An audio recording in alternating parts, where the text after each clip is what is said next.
Yo! What is up, everybody? Welcome back to the Far Side of Sports, and I'm your host, Bryant Guzman, and my producer, George Ruiz. He is also here with me, and we're gonna make this the best 2020 that we can. Happy New Year to everybody. Hope everyone's having a great one so far. We're a week in, and so far so good, right? We're still here, still standing, still breathing. And I don't want to waste too much time, man, really. I just kind of want to get into it. And unless you want to talk about how your New Year's gone so far, George, you got any interesting... I mean, besides World War III about to start, I think all, so far so good. My World War III is happening with this YouTube stream, my dude. Like, I finally got it loading, and now it's, like, loaded up, but it says episode 50 still, even though I put it up to be episode 51. Here we go. Episode 51. Okay. So it might be a little overlay, but it's if I do that now, if we go over here. Sorry. For sure. Nah, dude. Keep up with you though. What's good with you in the new year? Man, how's football going? How's football going? What's good with football, my dude? What a wonderful start to the podcast. Anyway. Okay, it's fixed now, so now I can come over here and give you a link. Oh, yes. Awesome.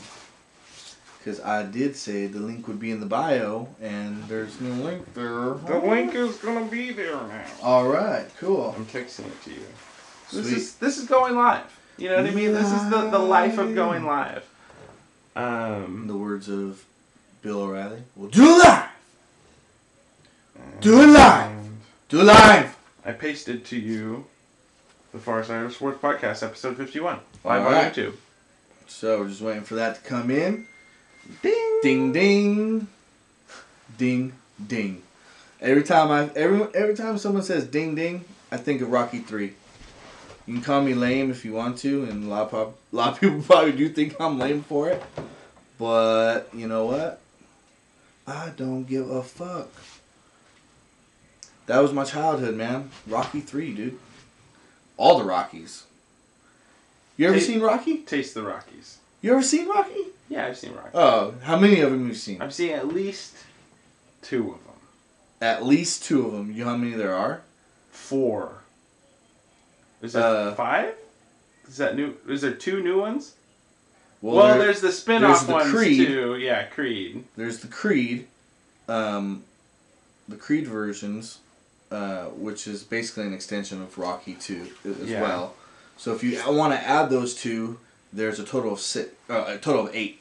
Might as well be. So there's 6 Rocky movies. Rocky 1 through 5. Oh. And then there's Rocky Balboa, which is the last one. And then now he's done 2 Creed movies. Busy man with the story of Rocky. Reach in and turn off that fridge so that it doesn't buzz through your whole feed. Yeah, Sorry to interrupt the show for that, but... Wait, where do I turn it off? If there's a little dial, it goes... Oh, there it goes. There you go. Alright. Sorry. No, we're good. Thank you. That's why you're the producer, man. You think of the little things like that. I try. I wouldn't have fucking even... would have just gone on with the whole show, buzzing and all. Like a beehive in the fucking My Girl. Oh, that's so sad, huh? You seen that movie? Oh, R.I.P. Macaulay Culkin. Yep. Alright, you are a cultured man. I try. Yeah. But no, okay. Enough of the small chat, I guess. We'll get right into the fucking NFL, man. There's so much to get into. There's so much that have been happening. And I'll start with the games first. So the games first, obviously, I'm going to start with Minnesota versus New Orleans. Minnesota went into New Orleans and won, which was a very big upset. A lot of people were picking not only New Orleans to win that game, they were picking them to go to the Super Bowl, win the Super Bowl.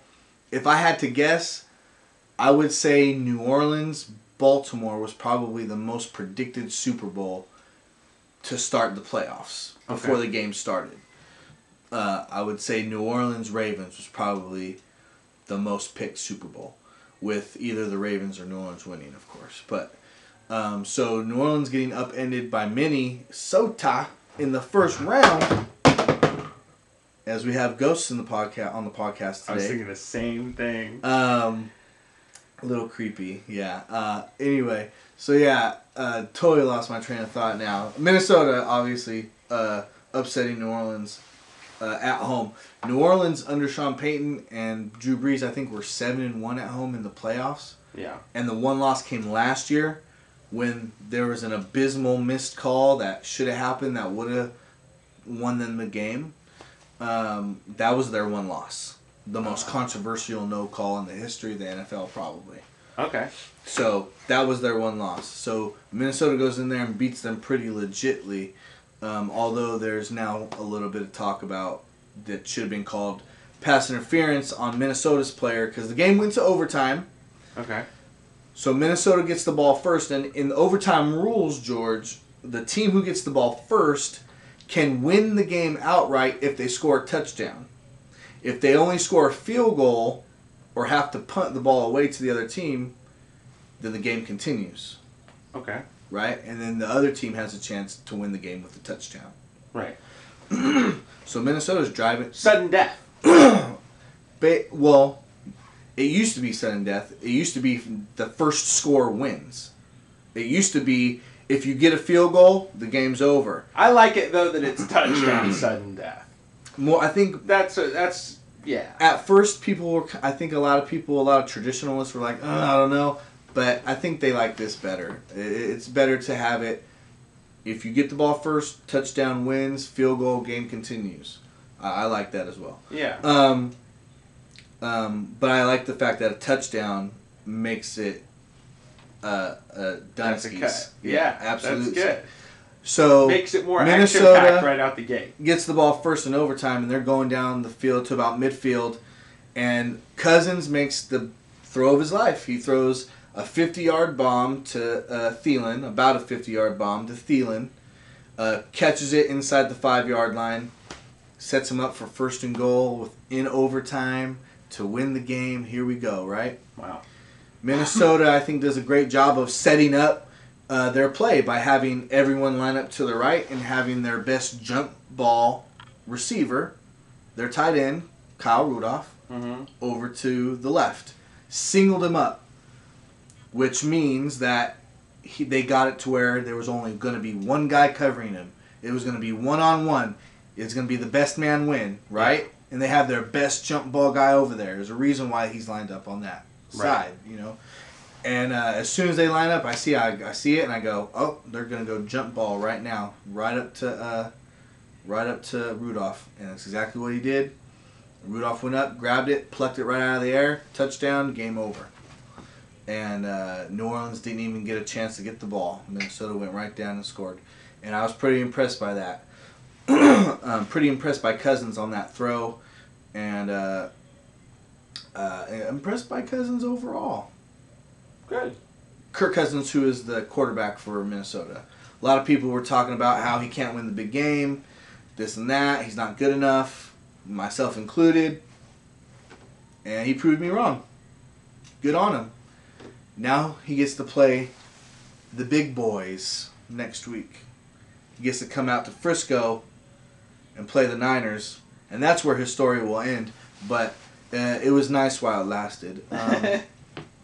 No, but seriously, it is nice that it's you know, in all seriousness, Minnesota is going to be a tough matchup. A lot tougher matchup than I think a lot of people realize. Hopefully not Niner fans. I hope Niner fans realize how tough a matchup this is for us. Because I think a lot of people think about New Orleans, because obviously a lot of people pick New Orleans. People pick New Orleans every year. New Orleans gets picked every year to go far, and they never do. They one time they Not won, in a while. Not in a while. Over 10 years now. Yeah. 10 years now. Yeah. They won it in 2009, I think. Yeah. So it's been 10 years. It's been a long time. Not saying they can't win it next year, but Not saying they have to have a hurricane to win. right, exactly. No, yeah, not that they have to, but it wouldn't. Yeah, no. I mean, they're frustrating because they get picked high every year, and they're good. They're very good, and they just fall short all the time. Right. They fall short all the time. Well, I mean, and they've had blunders like the no call, the controversial no call against the Rams. But even after that no call, they had chances to win the game. They got the ball in overtime first, just like Minnesota got the ball first in overtime. Mm-hmm. But the difference was Minnesota drove down the field and scored. Right. And New Orleans didn't. Yeah. You know, so it's kind of like you gotta look at where New Orleans is. There's just a lot of interesting pivots that are going to happen this year in the NFL. Yeah. Because New Orleans, their quarterback is 40 years old, 41 years old. They're old. They're in a very similar position that the Patriots are in. The main difference is that the Patriots have 5 more Super Bowls. Right. They have 5 more championships. Yeah. Been in the dance 6 or 7 but they're gonna more be, times. But they're going to be dropping their hot dudes out of age. They're going to be looking to, yeah. They have to now almost. Like, their guys are getting to the point where they're still great. Their greatness as their careers are concerned cannot be questioned. Right. But they're getting to the point now where, yeah, age happens where now they're not the super elite anymore. Where they're so good, they're gonna win you games and championships and get you to championships, get you to championship games. They're not. They're at the point where they're good enough to win in the regular season. They're gonna get you enough wins to get to the playoffs and give you a chance to be in the Super Bowl. They're not good enough anymore to where they're going to get you home field throughout the playoffs and a first-round bye every year and get you a chance to win the championship. Right. They're just that one notch lower, which means what? Does that mean you have to get rid of them? No. Because all that means is that you have to build a stronger team around them. Right. You have to build a better coaching staff around them. You have to upgrade at the other places that you were able to slack at when they were at their elite best, right? Yeah. So that's why this offseason is going to be so interesting for Saints, for Patriots, a couple other teams I could think about, and then the coaching hiring that's happening. Well, let's see. I need to stop. I'm not even done with the games yet because I started talking about the Patriots, so I'll just get right to them. They lost at home. Very similar fashion of the Saints. A lot of parallels here, right? Mm-hmm. So the Patriots lost to the Titans at home. And I just think that the Titans were just built to go in there and win. I predicted the Patriots because I was going to ride that ship till it fell. You know what I'm saying? Till it sank. Right. I think that they earned that from... at least they earned it from me. I know they earned it from me because that's how I view it. You know, I'm going to pick them to win until they lose. They've proven that you should probably, that should be the way it should be, right? Yeah.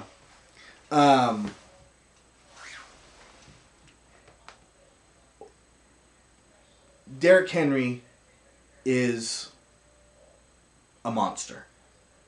A beast. The Hulk. Whatever you want to call him. I can't believe how good he's become. Because his rookie year was kind of here and there. And then he's had some years since then where he's been nicked up with some injuries. Derrick Henry is the running back for the Tennessee Titans. Okay. And he's had some years where he's been nicked up and hurt and injured. But he's always had this crazy ability in the second half, in the fourth quarter, to produce, to wear down a defense. His stats in the second half, his stats in the fourth quarter are crazy. They're mind-boggling. I don't know them off the top of my head, but they cite him all the time during broadcasts. And then, you hear the talking heads on ESPN talk about him, and they spew out the same stats. Mm-hmm. Just trust me, his stats in the fourth quarter and in the second half of games are insane. He averages, I think, 70 or some yards in the second half and about 30-something in the first half. He's a runner. He's just a runner. He's a thoroughbred. I mean, it's unbelievable to watch him play because, like I said, he just wears down a defense. Well, I mean, against New England, he just kicked their ass from start to finish. He really did. If the weather was a little bit better and they could have passed the ball a little bit more and done a little bit more things, maybe passing the ball, I think they could have beat him. I think probably could have beat him handily. Okay. Because it was a close game the whole game. They only beat him really 14-13. The final score was 20-13. But that was because with 15 seconds left, the Patriots were on their own 2-yard line, and Brady was just like, "Get me out of here!" Like he was just, I'm just throwing this thing, and the ball pops up in the air and gets returned for a touchdown. But so to me, the score 14-13, 20-13, whatever. It was a close game the whole game. The Patriots very well could have won that game if a couple things go differently, right? Right. But the end result is what it was, and they lost. Yeah. And you know what's hella funny? I would be remiss if I didn't talk about this. So Bill Belichick has done this thing. So there's this rule in the NFL, right? Or I don't know what rule it is specifically, but there's a strategy that you can employ that runs a lot of time off the clock. Oh well, there's this rule. I do know the rule. There's this rule that says that inside of a certain amount of time left on the clock, if there's a penalty on the offense, there's a 15-second runoff or a 10-second runoff. Okay. Where there's a certain amount of seconds we run off the clock if the offense gets called for a penalty. So Right. if you have the ball on offense and you're pretty much just trying to run some time off the clock, Mm-hmm. you can... So what they did was they set it up to where they ran as much time as they could off the clock, got a penalty called on themselves, ran more time off the clock, then punted the ball away to run, and then ran the play to run time off, if that makes sense. So they're able to run extra time off by having a penalty called on them. Okay, because they had the ball when the penalty... Because they were on offense. So they get the ball But back. the interesting part about it is that Bill Belichick has done it before. It's a hack. It's a hack. It's a game hack. Yeah. It's a loophole It's a little, you found in the little rules. cheat to not cheat, but to get a free 3 seconds. It's a gamesmanship move. Yeah. It's a little dirty, but in this case, it's not so dirty because, bro, you've done this to other teams. Yeah. Like, Belichick has done this. I mean, it's like... He's employed this It's before. like that little... it's like that little switcheroo in chess. You know what I mean? Where Sort of. Where it's like, oh, you can switch your queen and your... whatever, your... oh, God, chess. Anyway. Yeah, like there's I know exactly what you're that talking one little about. move that There's you can a do move where you you can call, switch them. I think, yeah. Yeah, where you yeah. can switch or Not, something. keep the queen in the castle. I don't know, you know? Something, yeah. I have no idea, because I have no idea about chess, but I think I know what you're talking about. I could just be totally making something up in my head I think to you agree switched with like you. the queen and the rook or something. Something. Anyway. But yeah, so it's just a loophole in the rules. Yeah, it's a little loophole. It's a fun. loophole that you find that when you're late in a game, in a playoff game, down by 1, and you want to give the GOAT as little time as possible. Yeah. Yeah, I get it. And like I said, in this case, it's not so dirty because the other coach has done this to other teams. It's like, if you're going to do this and show people how to do it, you can't bitch when other people do it to you. Because he was pretty irate on the sideline. Talk about Bill Belichick, Yeah. the coach for the Patriots. He was like, yeah, that's fucking bullshit. I'm like, dude, you showed him that. And this is the other ironic part about it. The head coach for Tennessee used to be on the Patriots during their first dynasty in the early 2000s. He was one of their captains. Like, dude, you taught this guy... That's why he's extra mad about it, too, is because he knows that. Yeah, you taught this guy how to be this savvy. Yeah. Like, you taught him how to be this way. Right. Like, come on, man. I mean, he was just mad about losing. He was upset they lost. Right. Which is understandable. Of course, right? So, and again, they have questions now. Is Tom Brady going to retire? He said in the press conference, he said basically no. But this is the first time it was like, he was like, most likely not. All the other times they would ask him that question, he'd be like, no. This time it was like, no, I don't. He said no with like, there was like this little air of wiggle space. Yeah. I don't think he retires though either. I think he goes back to New England. Honestly, because I feel like Brady was so enraged that he didn't get a chance to really go down fighting. I feel like he thought that they got suffocated. Okay. By Derrick Henry and the Tennessee Titans. And I don't think he can live with that.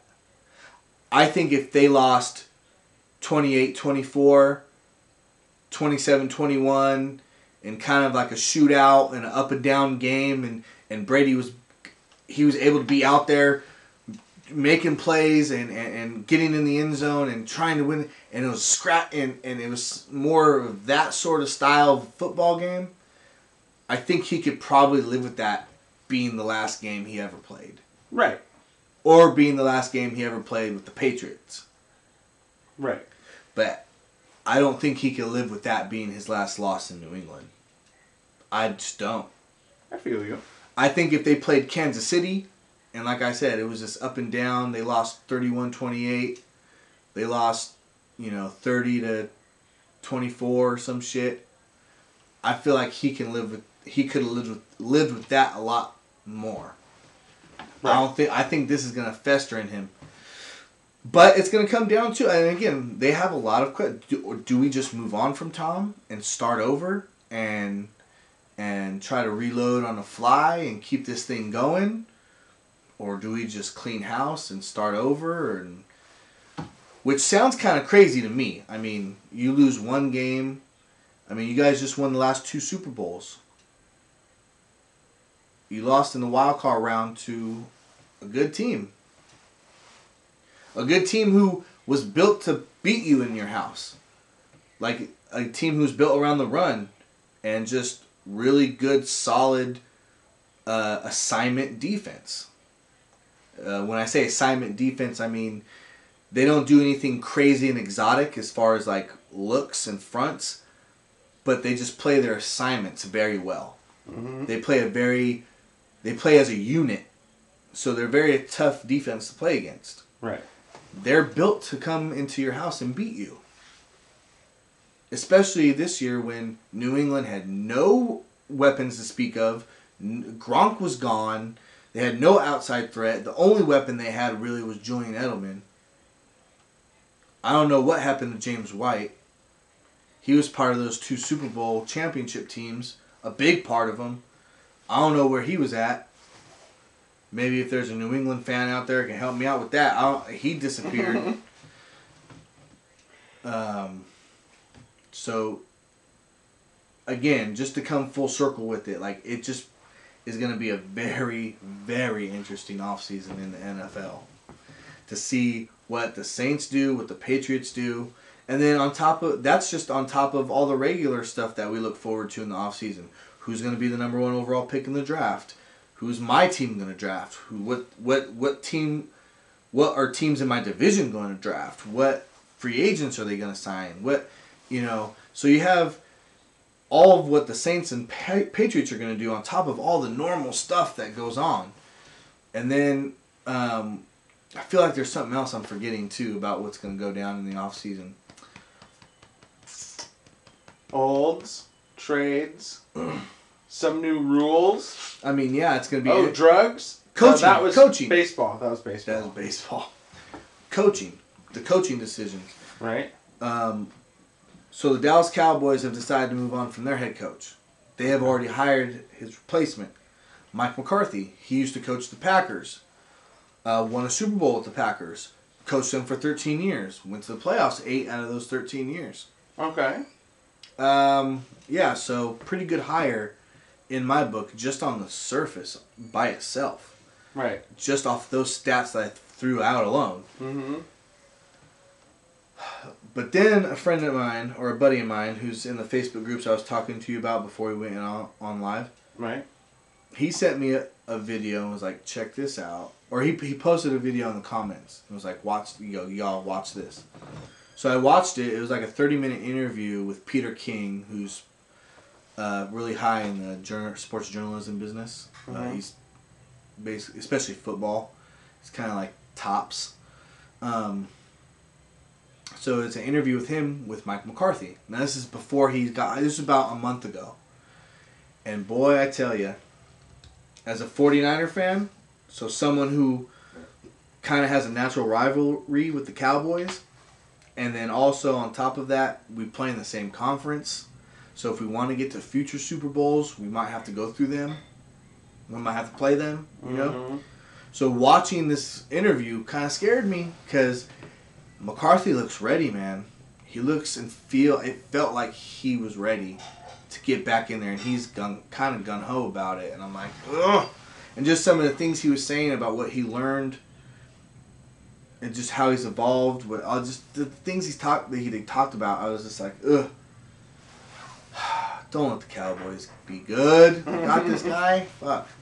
Like, he was just talking about like how he kind of would focus too much on just the offense, or like he would focus too much on kind of trying to construct an offensive scheme. Yeah. Or he would not that he would focus too much on that per se, but he would focus too much on the oversight of that, because that's what you are as a head coach. You're oversighting a lot of these areas, every area of the football team. That's why you have to have other good coaches with you and bring in other good coaches. So he was just saying how he's learned that he realizes that he has to spread that out more on himself. But he also said he learned that he spread out the offensive responsibilities too much. Okay.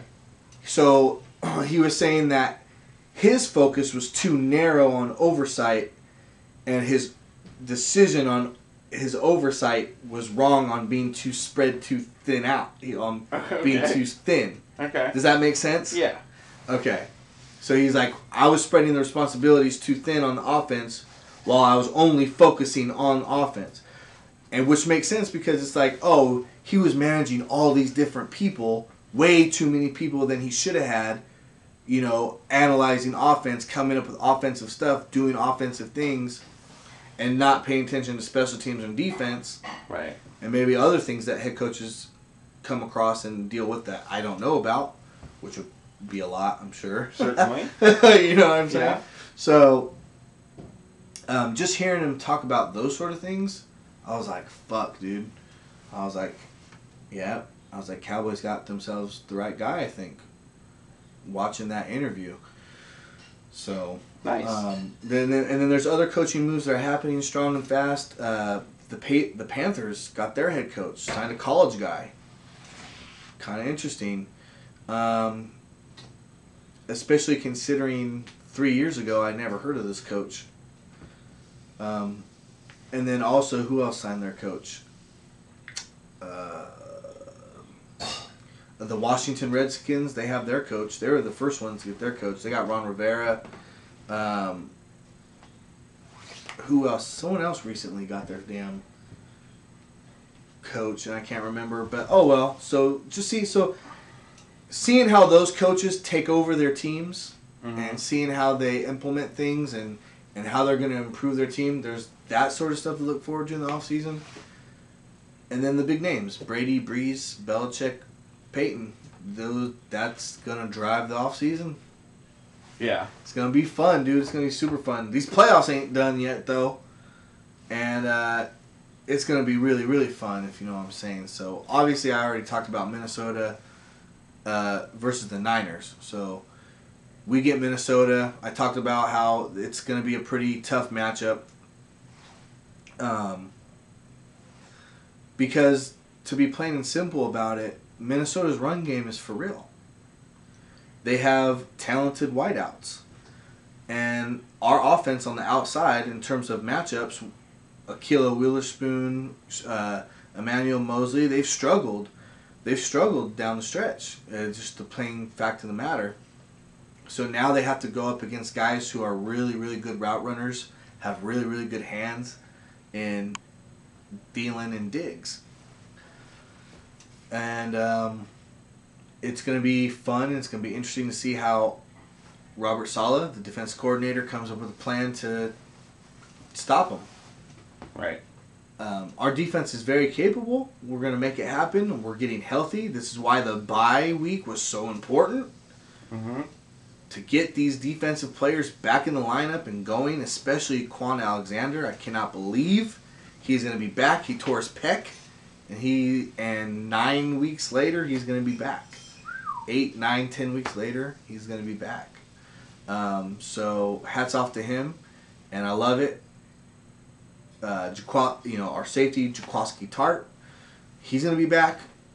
And then also D Ford, which may be the most important piece of the three, because he disrupts the pass. Him and Bosa together, fucking shit up. That was part of what was making our defense great early in the season. And then the energy of Quan Alexander, the smarts of Fred Warner, the savvy and the skill and the smarts of Richard Sherman. It was unbelievable. We're going to have all the pieces back now, so we'll see how it goes. Hopefully it'll all go well. I'm confident it will. I'm confident we're going to win the game. It's not going to be a cakewalk by any means. Right. Minnesota's going to come in there and make it hard. They are.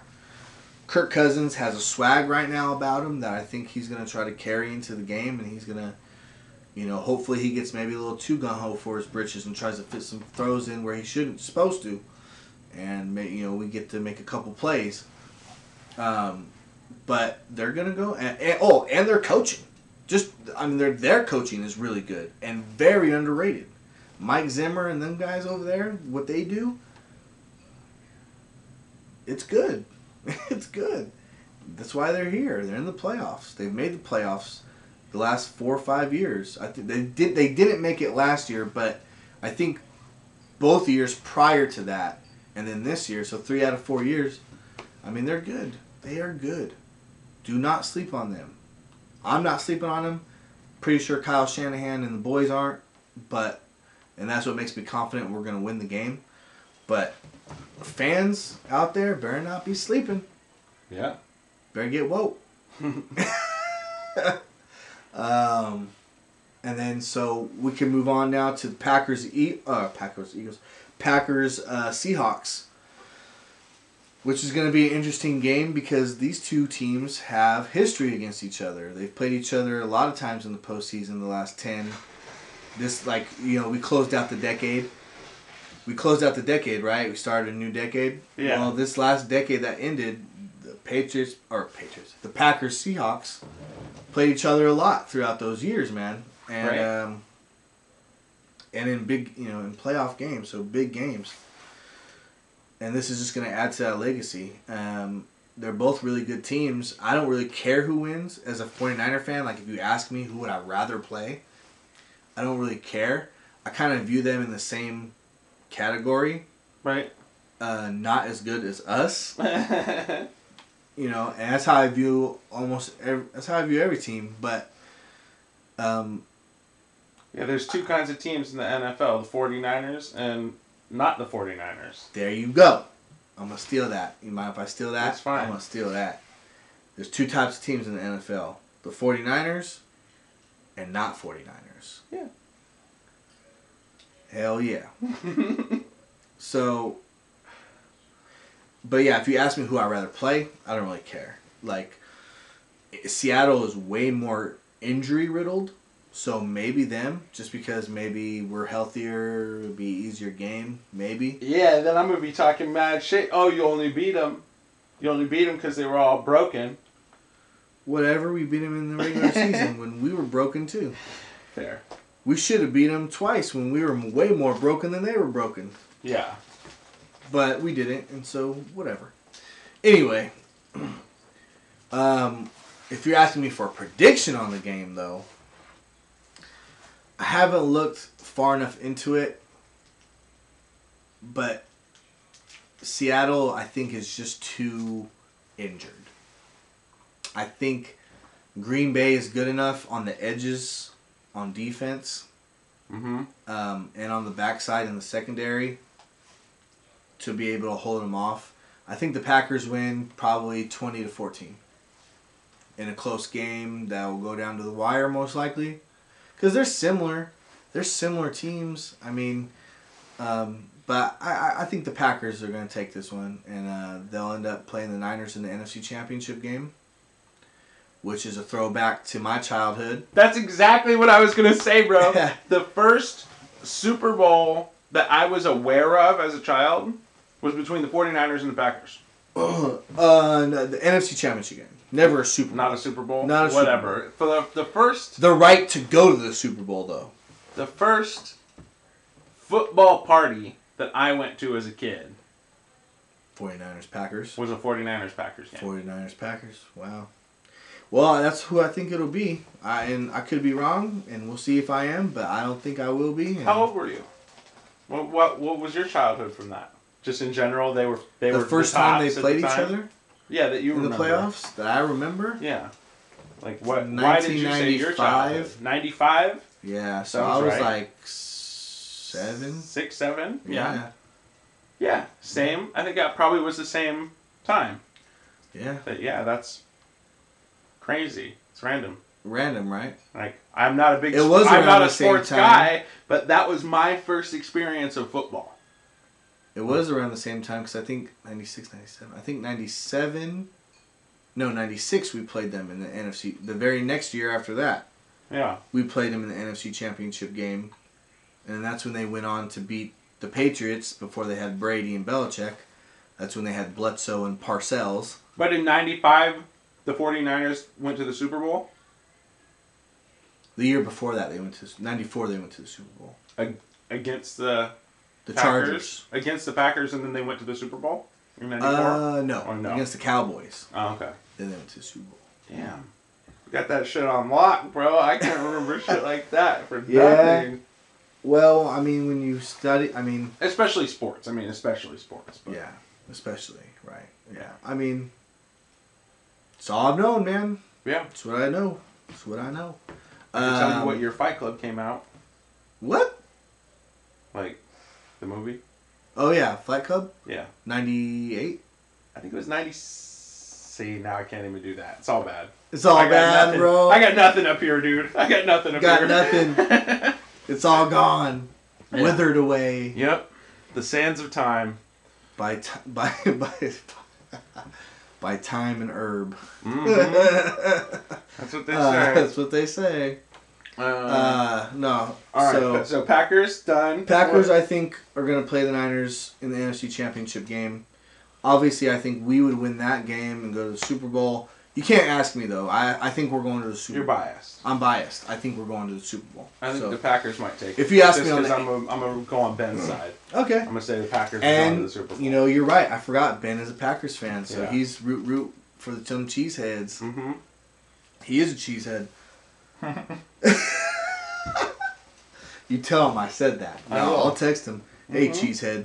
I look forward to playing you in a week. Yeah. And a half. So it'd be much better to ask me about the AFC side because much less bias, and speaking of the AFC side, those wild card games were wild, dude. The Texans versus the Buffalo Bills, the Houston Texans versus the Buffalo Bills, that game was wild, bro. The Bills came out firing too, trick plays and all, running quarterback sweeps. Quarterback was ran a 42-yard run. And then, I think 2 plays later, they ran a receiver double reverse pass. So, they faked the inside handoff, pitched it to the other guy coming outside, and the quarterback ran the opposite way. And then, so when the receiver got to the proper point, he stops and throws back to the quarterback, and it was a touchdown. And so Buffalo, and that was how they started the game. That game, tricks. See, that that's game, what I'm looking for out dude, of fucking football. I swear to God, if I find the whole game, Mm-hmm. I'll fucking send you the link or something, bro. That's the game that'll get you a fan of fucking football, bro. Yeah. The Bills, that's the Bills' first drive. I'll show you the plays after we're done. Wow. That was the Bills' first drive. Wow. Quarterback sweep, 42 yards. Fake reverse, fake sweep, whatever the fuck, or reverse halfback pass, like whatever the name of the fucking play was. That's like crazy. Crazy, dude. I was like, oh shit, look at Buffalo. They came to play. Did they win? They did not win. They were up 16-0. Oh, okay. They should have probably won. But they were on the road, so which when you're up 16-0, I guess doesn't really matter. You should still win. But the Texans are a good team too, man. They have Deshaun Watson, who is on the rise, man. He is a superstar, man. He's not putting up all the sexy stats lately, but he's getting them W's. Okay. And that's what matters, man. That's and he made a day. play. Yeah. He made a play at the end of this game that I will remember forever. This dude, so I think he had a blitzing linebacker and a blitzing safety. I can't remember which one was on which side, but they're both coming after him as hard as they can. He's a sitting duck. They're coming free. They're both coming free, which means they're not being blocked. Mm-hmm. There's no one in between him and them and the quarterback. And it just so happened, and it's just a little bit of luck because of the timing, right? They both hit him as hard as they could at the same time. And his head just popped right off.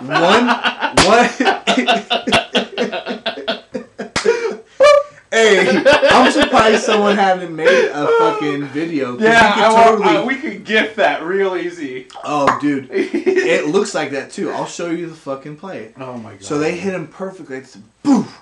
And he eats it and stays up. Oh, they balanced him out. So he didn't go down. Balance him out. That's tight. The kinetic energy helped him fucking stay up. Yeah. I think it's... That's terrific. I think it's kinetic energy. It's kinetic. But, and then he's able to stay up, scramble outside, hit the running back, 30 yards, sets up the game-winning score. Unbelievable play. Unbelievable play. He got smashed and still made the throw. Smashed, stayed up, made the throw. He's a rising star. For the score. They didn't score, but it set him up like inside the 15-yard line, and it was overtime. Might as well. And both teams had the ball already, so a field goal makes it set. So in overtime, so if I get the ball first and I punt it to you, and then you have the ball and you have to punt it back to me, both teams have possessed the ball. Next score wins. It's not the touchdown thing anymore? Not touchdown anymore. Next score wins. Because they both did it once already. Right. So and now there's it's less super time sudden on the death. clock. Right. Now it really is just regular sudden death. Any point wins. Right. Okay. Because now you're probably sitting at, both teams have the ball, even if they both go 3 and out. You're probably sitting at only like 7 minutes left to go now. Because overtime is only 10 minutes and not 15 minutes. Which is a regular quarter. Which is a regular quarter, which is 15. So... So both teams have possessed the ball already, so all they had to do was get in field goal range. So they were close enough for the field goal. They were just a chip shot it right in, win the game. See you later. Off to Kansas City, who they will play. Kansas City and Houston, which is going to be a hell of a game. They've already played each other once this year, and I believe Kansas City ended up kicking the shit out of them, which I was surprised by. I was surprised Houston didn't show up for that game. But I think they probably show up for this game. I don't think they win, but out of all the games this weekend, this coming weekend, that could be the game to watch. Okay. That could be the best game out of all of them. You think Kansas is taking that game? And I think Kansas City probably takes that game. Yeah. I think they've kind of found a little bit of their mojo again. Okay. There was a point in the season where it seemed like they kind of lost their swag a little bit. Mahomes had gotten hurt, missed a game. or 2 or a game and a half. And it was really hard to kind of make for him, and then all of a sudden, no, he's okay, he's going to play. So he's kind of was fighting through those injuries. And I think probably he's a little bit more healthier now than he has been. Okay. And then also, the defense is better. Last year, they were a juggernaut on offense. You know, could drop 40 points on you in a drop of a hat. Mm-hmm. But their defense would give up 45. Right. So, that's a problem. This year, their defense is a lot better. Their offense can't drop 40 on you whenever they want, but they can drop 30. And the defense now is good enough to hold teams to 28. Yeah. So overall their team is better, and they still have a great coach in Andy Reid. I think that he's going to end up out-coaching him. So I think he's going to end up out-coaching Bill O'Brien, who's the coach of the Texans, and they'll end up moving on, and they'll end up playing the winner of Baltimore. Oh, Jesus. It'll be Baltimore. You don't even have to say the other team. Jesus Christ, I guess. Tennessee. Oh, yeah, it'll definitely be Baltimore. Baltimore and Tennessee. No offense. Longhorns. The only problem I have... Titans. Titans. The only problem I have with the Titans winning or them having a chance to beat the Ravens is that they play the same style that the Ravens play. They want to run the ball, eat the clock, play solid fundamental defense, get some turnovers maybe. Mm-hmm. And if you're going to be the same, you're not going to beat Baltimore like that this year. Yeah. You're not going to... Lamar Jackson, he's going to be the MVP of the league. Well-deserved. If you're going to play that style, match their style, it's just not going to happen. They're too good. They're too good. They're good at what they do. They're the best. Right. They're the best at what they do. Yeah, mm-hmm. Definitely. They're not a better overall team than the 49ers, I don't think. But again, I'm biased. Yeah. But they're the best at what they do, mm-hmm. which is run the rock. Lamar Jackson doing his thing, running, passing, playing schoolyard ball, making these dummy throws. And I'm like, no wonder, defenders are like going, what? They're not even expecting him to throw the ball in certain situations, and he's lasering it right by him. So, if you're gonna play, you can't play the same style. Which is funny though, because Baltimore is actually the number 1 scoring team in the league. Normally, when you think about the number 1 running team, yeah, okay, they probably score points, but you don't think of them as being the number 1 scoring team. You think a passing team would be the number 1 scoring team. Right. They're the number 1 scoring team, dog. Yeah. They run the ball. They're really good at what they do. They run the ball so well, and then they get, it's... I don't want to say it's so easy for them, but it's like it really sets up big passing plays because you have all these condensed formations all the time, and then all of a sudden you have someone who breaks deep and you're not ready for it. Mm-hmm. And he's able to hit you for a bomb. That happens sometimes too, so that kind of contributes, right? Yeah. You get all these condensed formations that all of a sudden opens up. All of a sudden there's more space now. Right? Yeah. That's one of the magical things about what Baltimore and the Niners have done and Kyle Shanahan has done this year with the run game. You have these condensed formations, these motions and things that get the defense to do what? Suck into the box. Mm-hmm. And what does that do? That creates more space on the outside around the numbers. Yeah. And over the top. So now all of a sudden the defense has to cover. I mean, they have to cover the same amount of space, but they have to do it in a totally different, harder way. They have to do it from the inside out instead of the outside in, which makes all the difference in the world. Right. So, there that is. So it'll probably be in the AFC. It'll probably be Baltimore and the Chiefs. NFC. Packers, Niners, and then we'll see who makes it to the Super Bowl. Yeah. So yeah, if you can't tell, I am a little nervous. It's just being a fan. You get nervous. You know that there's no sure things ever. You know, as confident as I may be, as maybe a lot of other fans may be, you just know there's never a sure thing.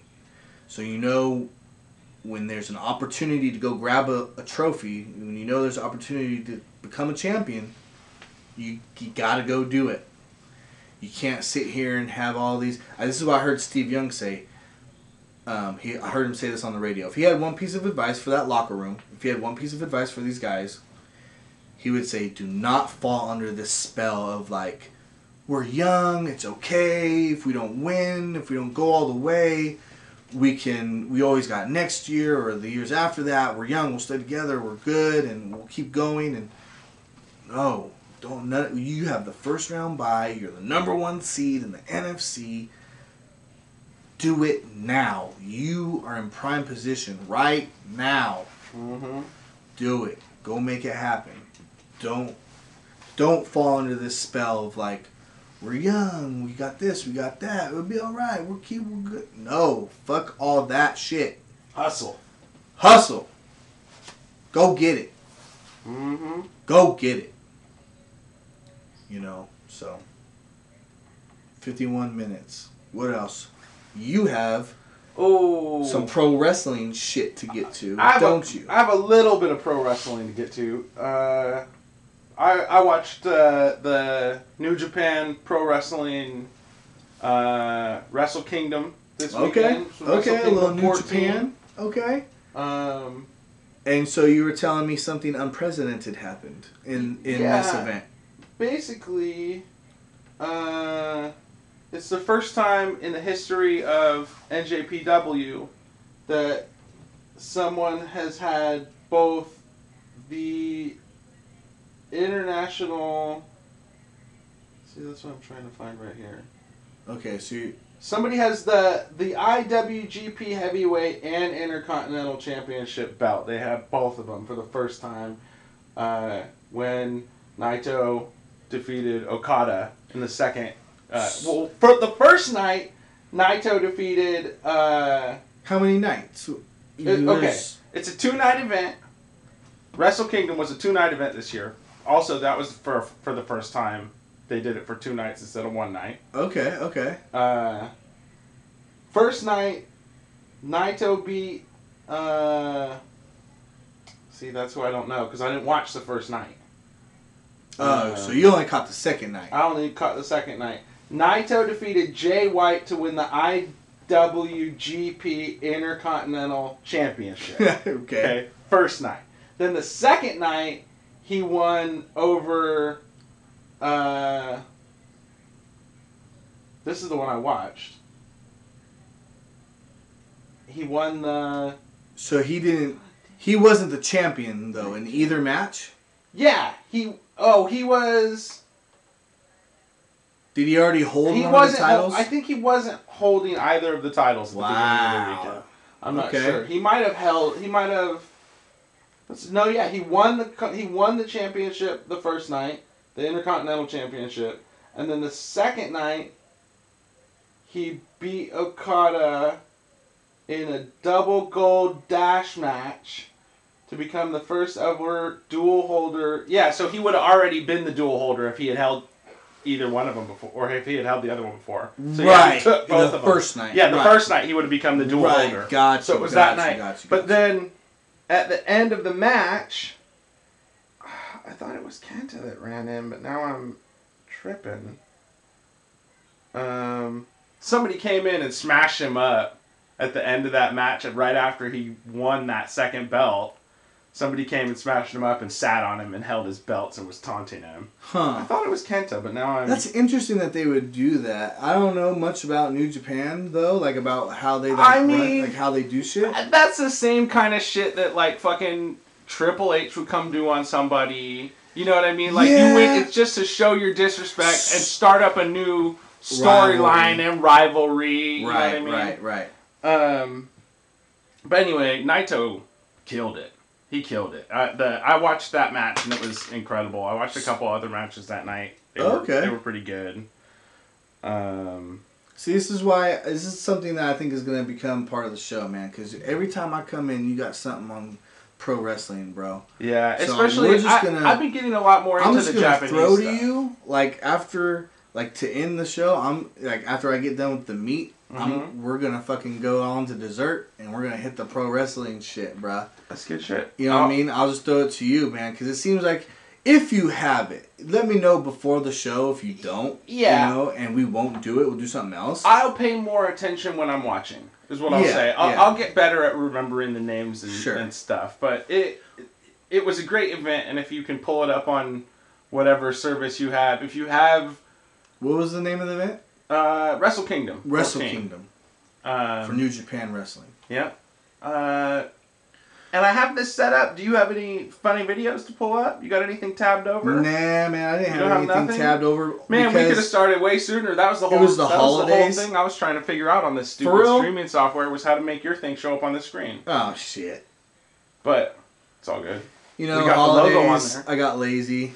You know, holidays were happening. We had our holiday break, so it was just like I was just kind of going through the motions. But next week. We'll definitely have something for that. Next week we'll have that. This is set up now. I'll have it even more tuned in. And next week, hopefully, I'll have a guest. Nice. And we'll have a guest, and I'll promo that guest as soon as I find out if he will be on with me next week.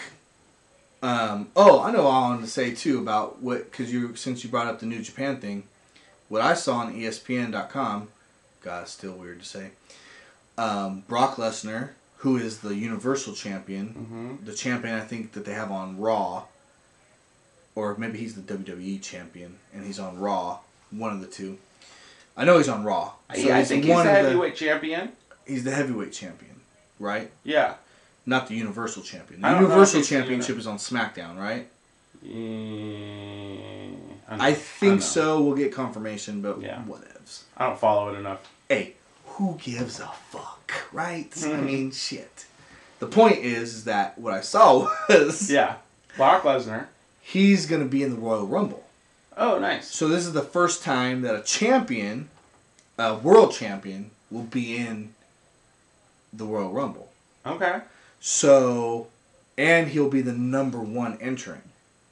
So he'll have the toughest... So everyone has to fight him. Right. Too.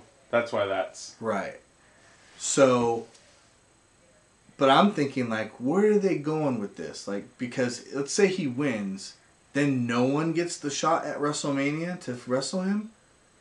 Is that what they're getting? Is that what they're perceived? He won't win. But that's what like I'm a saying, 15-man match, bro. He won't win. He's going in first. It's a 30-man match? 30-man battle royal. No, he won't win. He won't go more. He won't go the whole match. More now.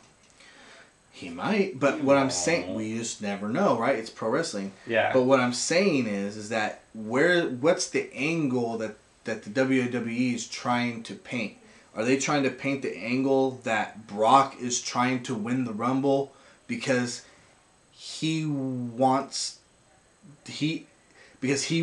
no one to win the Rumble, so he doesn't have to fight at WrestleMania? Is that the qualifier for? Yeah. For the match at WrestleMania? It's always the Royal Rumble? It's been that way for 25, 30 years. The winner of the Royal Rumble gets a shot at the champion at WrestleMania. Well, I guess he'll get a shot at whoever he wants to fight him then. See, what I think they're setting up is... the question is what are they setting up Brock's motives to be? That's what I'm saying. I feel like if he wins, he can fight whoever he wants. Right. So, in turn, sets up what? Sets up him fighting the Universal Champion and them unifying the belts and just making one again. And maybe unifying the rosters again. Who's the Universal Champion? It was Kofi Kingston, but...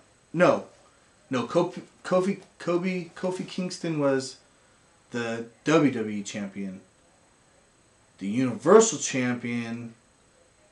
Oh, shit. I don't know. Is it Seth Rollins? Oh, it's probably Seth. No, it's Bray Wyatt. It's Bray Wyatt. Okay, yeah. It's Bray Wyatt. He beat Seth Rollins. Mm-hmm. It's Bray Wyatt. So yeah, Brock versus Bray Wyatt, which is a match I think people have been wanting and been talking about for WrestleMania for like 4 years now. So I think they're finally going to get it in a unifying championship match that will hopefully, that might get me to watch WWE again. I can't stand this 2 different rosters, 2 different champions, 2 different tag champions, 2 different women champions. Well, they got all that talent. They got to be doing something with that talent. No, you put the talent up against each other. Iron sharpens iron, my friend. For sure. But then what are we going to do on Tuesday?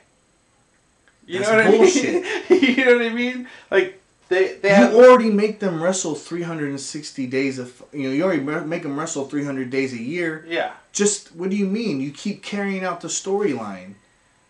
Get creative. They got lazy, bro. This is what has pissed me off about WWE for a long time. Yeah. They've gotten lazy, bro. Because they know what because they've made all the moves that make them money. Yeah. It's the same thing with the NFL. Why the fuck we have Thursday night games? We've never had Thursday night games up until like 10 years ago. All of a sudden you want to play on Thursday? Why? Thursday night football. Because why? Because the networks will give you more money because the... Yeah, we could sell more Coors Light. It's a no-brainer.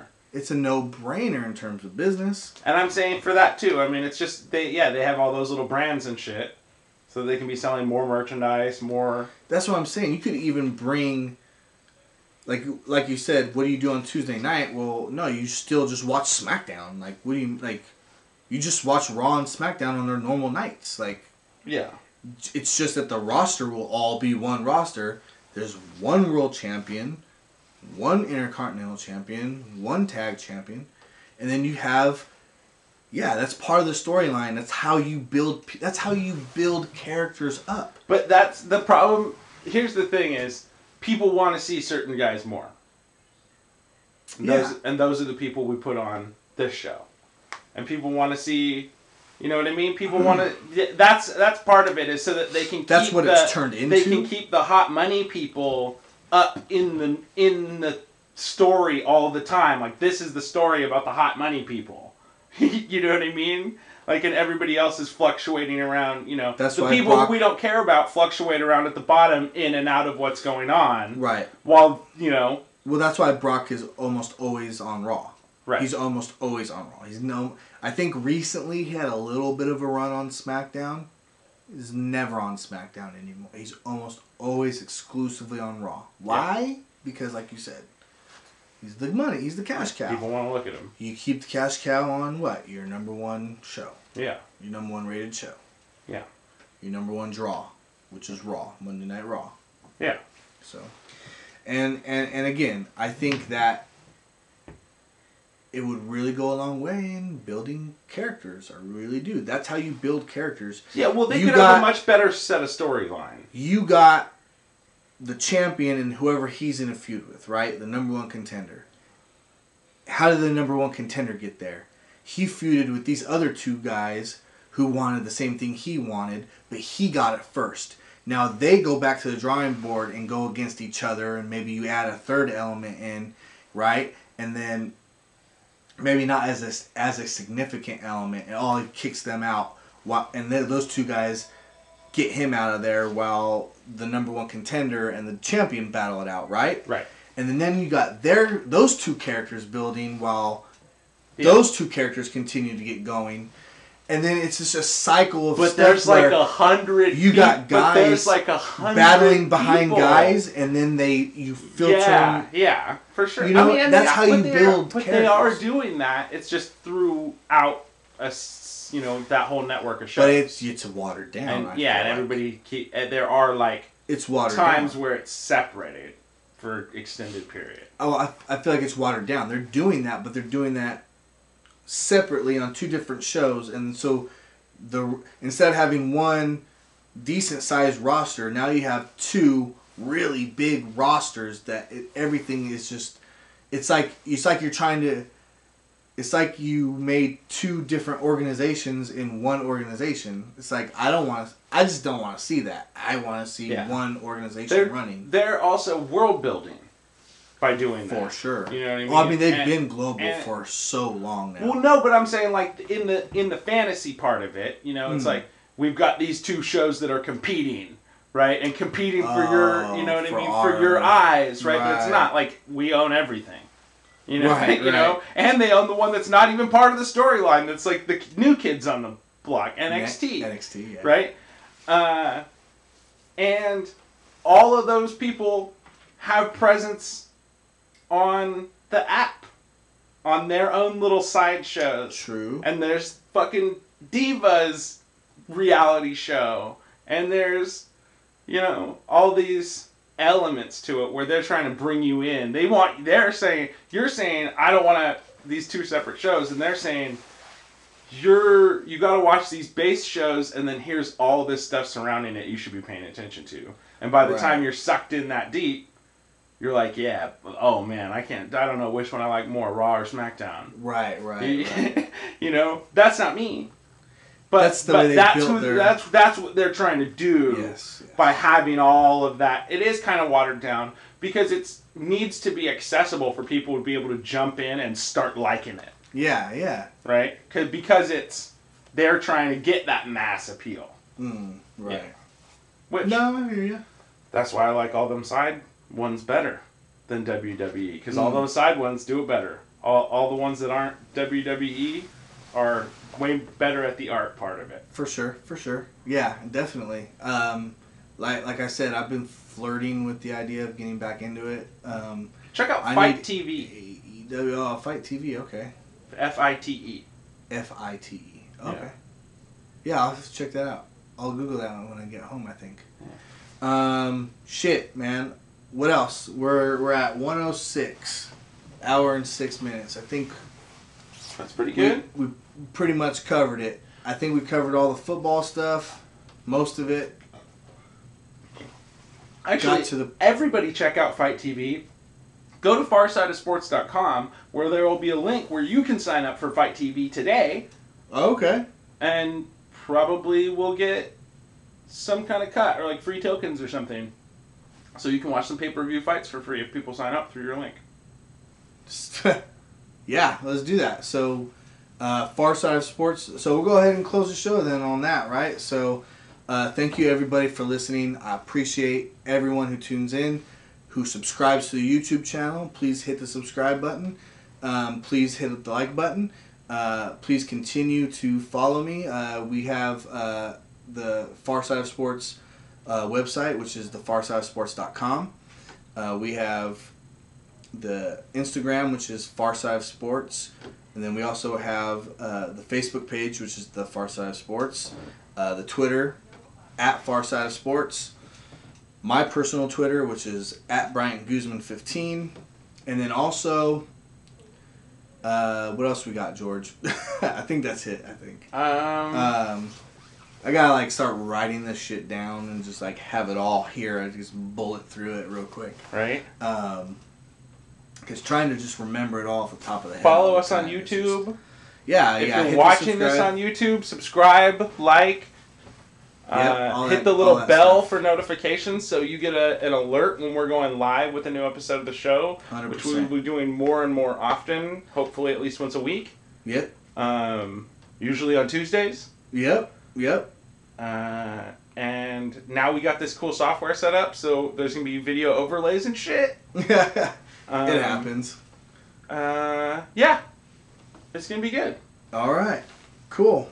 Well, thank you again, everyone, for tuning in, for everyone who watched, for everyone who listens. Thank you so much. I'm Bryant Guzman. That's my big boy buddy over there, George Ruiz. And this is the Far Side of Sports. We out.